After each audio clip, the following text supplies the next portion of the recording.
Let's get you some perspective now on the events at the AU Summit. I'm joined in studio by Dr. Adam Zalo. He's from the Institute of Diplomacy here in Nairobi. Dr. Zalo, thank you very much for joining us.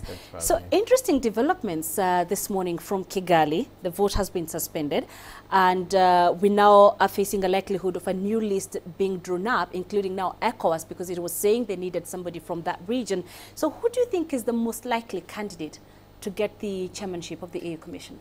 Well, I think the fact that it's being postponed basically means that the current candidates did not have the kind of profile that, let's say, Zuma had. You remember before she was appointed, there was a lot of interest.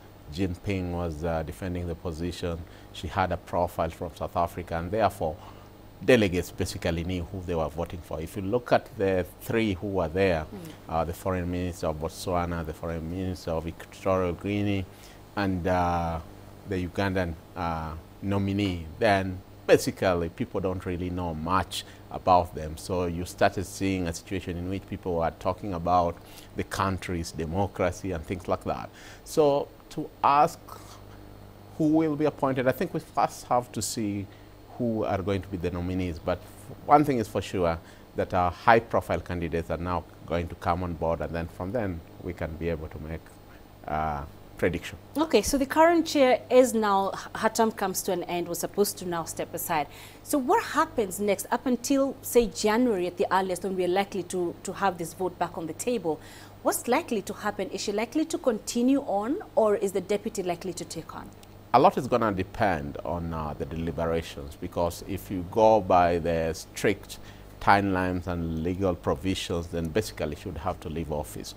But there's always a situation in which there's a new development, like there was a new development in which they're postponing the elections. They could maybe ask her to stay on until January. That is, if she is ready to do so. Yeah. But the next option, in case she declines that, would be for the deputy to act until she comes in. But one thing I have to say that being the AU chairperson means that you are basically the champion or the face of the security, political, and economic persuasion of where the African Union needs to go. Therefore, it needs a strong person. And if I was to give advice, I would say let Zuma remain until January.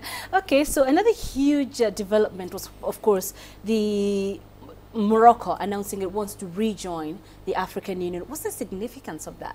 Well, basically the significance is that Morocco left voluntarily on the basis that it was not happy with the then Organization of African Union accepting Western Sahara to be a member. Basically, she was saying that this is basically part of my territory. 33 or so years later, she's saying that I want to rejoin.